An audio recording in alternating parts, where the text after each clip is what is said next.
इस महत्वपूर्ण कार्यक्रम में आज के कार्यक्रम के उत्सव मूर्ति मेरे मित्र भाई जी किशन रेड्डी जी,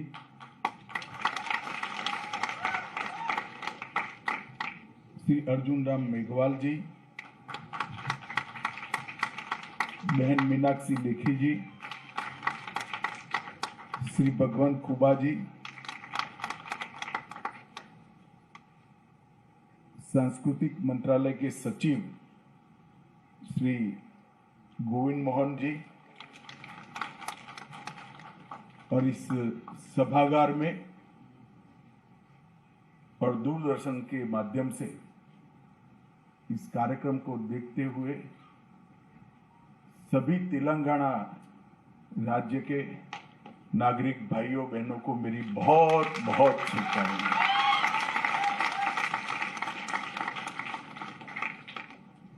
सबसे पहले तो मैं जी किशन रेड्डी जी को बधाई देना चाहता हूं कि आजादी के अमृत महोत्सव के कार्यक्रमों में इन्होंने तेलंगाना स्थापना दिन को समाहित कर कर भारत के सबसे युवा राज्य की संस्कृति को पूरे देश को परिचय कराने का काम किया। हम सब जानते हैं तेलंगाना की स्थापना का एक बहुत संघर्षपूर्ण इतिहास रहा है। सालों तक इसकी स्थापना के लिए तेलंगाना के युवाओं ने संघर्ष किया, बलिदान दिए और अंततोगत्वा 2 जून 2014 को भारत का इस सबसे युवा राज्य अस्तित्व में आया। और मैं आज सभी तेलंगाना वासियों से शुभकामनाएं देना चाहता हूं कि तेलंगाना की संस्कृति, साहित्य, संगीत, वेशभूषा और परंपरा हजारों सालों तक इसी तरह भारत माता का मुकुटमणि बनकर भारत माता के मस्तिष्क पर लगती है। हमारे यहां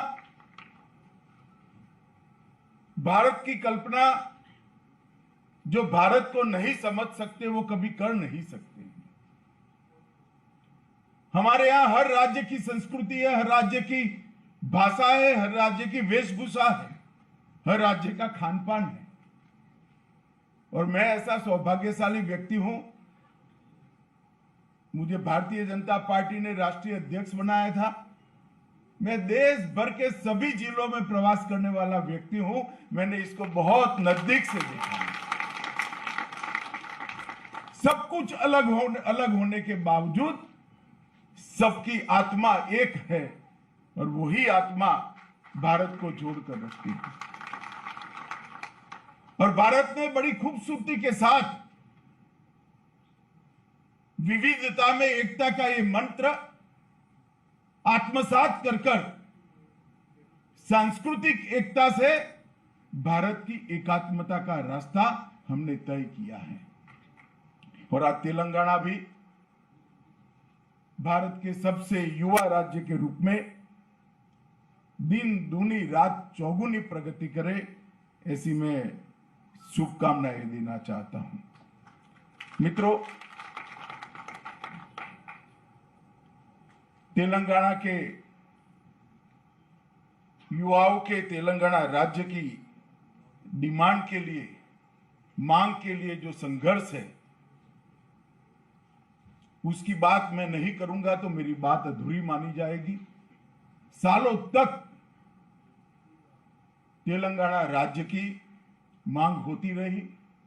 1200 से ज्यादा युवाओं ने अपने जीवन का बलिदान दिया। मैं आज उस सभी युवाओं को मनपूर्वक श्रद्धांजलि देकर मेरी बात की शुरुआत करना चाहता हूं। जहां तक पार्टियों का सवाल है, भारतीय जनता पार्टी ने हमेशा से तेलंगाना राज्य की स्थापना का समर्थन किया था और 2014 2004 में वादा करने के बाद भी 2004 से 2014 तक तेलंगाना की मांग को ठुकराया गया। जब चुनाव मुहाने पर आए तब लगा कि जनता का गुस्सा चुनाव में झेल नहीं पाएंगे, तब जाकर 2014 में तेलंगाना राज्य की रचना की। मगर उसमें भी काम करने की पद्धति और विचार दोनों प्रदर्शित होते हैं। अटल जी ने भी छत्तीसगढ़ बनाया, उत्तराखंड बनाया, झारखंड बनाया। उनके समय में ही उत्तर प्रदेश, मध्य प्रदेश और बिहार का बंटवारा हुआ, 3 राज्य बने। कहीं पर भी कोई झगड़ा नहीं हुआ, ना आज भी कोई विवाद है। इन्होंने बंटवारा इस प्रकार से किया कि मन भी अलग हो गए और राज्य के बीच में कटुता की एक बहुत बड़ी खाई कर दी।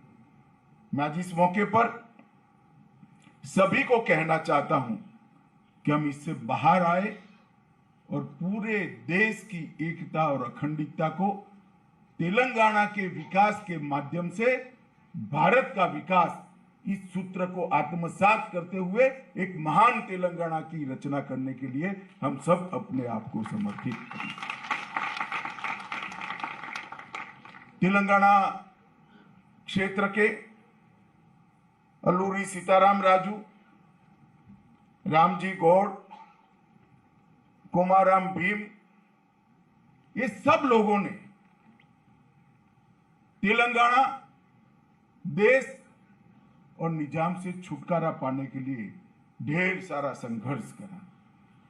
इसमें स्वामी रामानंद तीर्थ हो, पंडित नरेंद्र हो, सुरावरम प्रताप रेड्डी हो, कवि दशरथी हो, रंगाचार्य गोविंद भाई श्रॉफ हो, या हमारे पूर्व प्रधानमंत्री नरसिम्हा राव हो, ये सबने देश की स्वतंत्रता के लिए और निजाम से तेलंगाना को मुक्ति कराने के लिए ढेर सारा संघर्ष किया। आज मैं उनको भी याद करना चाहता हूं। हम सब, पूरा देश ऋणी है सरदार वल्लभ भाई पटेल का। अगर सरदार पटेल न होते, उनका वो पुलिस एक्शन न होता, तो शायद भारत का नक्शा ऐसा न होता।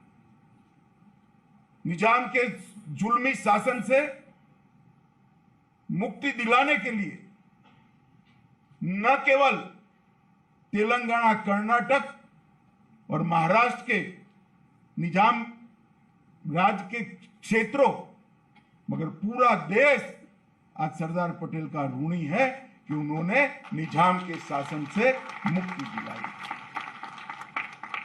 मुझे अफसोस है आज भी तेलंगाना विमोचन दिन, हैदराबाद विमोचन दिन मनाया नहीं जाता है।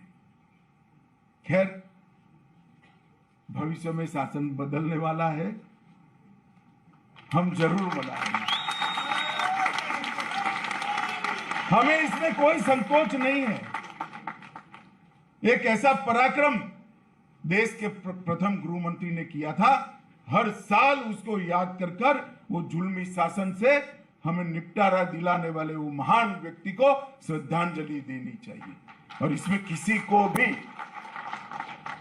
को भी संदेह भी नहीं होना चाहिए और किसी को संकोच भी नहीं होना। तेलंगाना की संस्कृति, नृत्य, संगीत, इतिहास, वेशभूषा और खान पान, वो समग्र भारत की संस्कृति के लिए बहुत गौरवप्रद है। अनेक ऐसे तीर्थ है जो समग्र भारत के लिए आकर्षण का केंद्र है। वारंगल किला हो, आलमपुर हो, संगेश्वर मंदिर हो, रामप्पा मंदिर हो या भद्राचलम हो, देश भर के लोग तेलंगाना को आने के लिए, इसको देखने के लिए तेलंगाना आना चाहते हैं। अनेक प्रभावी और सैकड़ों सालों तक प्रभाव छोड़ने वाले चौलुक्य, काकतीय, सतवाहन, वाकाटक अनेक राजवंशों ने बड़े बड़े साम्राज्य यहां पर स्थापित किए। तेलुगु संस्कृति को प्रस्थापित करने का काम किया और एक ऐसे इतिहास की रचना की जो सालों तक तेलंगाना क्षेत्र को गौरव दिलाता रहे। आज तेलंगाना राज्य की स्थापना हो गई है। भाई किशन ने 8 साल में क्या क्या होना चाहिए था और क्या नहीं हुआ, इसकी डिटेल बात करी है। परंतु मैं आप सबको एक बात निश्चित कहना चाहता हूं, केंद्र में नरेंद्र मोदी जी के नेतृत्व में भारतीय जनता पार्टी की सरकार है। हम राज्य और केंद्र के रिश्ते को रिलीजियसली निभाते हैं। हमने कभी भी ऐसा नहीं सोचा किस राज्य में हमारी सरकार है, किस राज्य में नहीं है। किसी भी राज्य के लिए हमने सौतेला व्यवहार नहीं किया है। कोई भी राज्य का मुख्यमंत्री अगर दिल्ली में आता है तो उसका पूरा सम्मान हम करते हैं और हर राज्य के विकास के लिए मोदी जी के नेतृत्व में हम अनेक विध कामों की शुरुआत करते हैं और हम वो सूत्र में विश्वास करते हैं कि राज्यों के विकास से ही देश का विकास हो सकता है। और इसी सूत्र के अनुरूप मैं आज थोड़ा हिसाब भी देना चाहता हूं, क्योंकि मुझे मालूम है बहुत अपप्रचार हो रहा है कि तेलंगाना के साथ अन्याय हो रहा है। मैं अभी हैदराबाद गया था, वहां कहकर आया था। मैं फिर से आज कहना चाहता हूं कि 2014-15 से 2021-22 तक 2,52,202 करोड़ रुपया नरेंद्र मोदी जी ने तेलंगाना के विकास के लिए खर्च किया।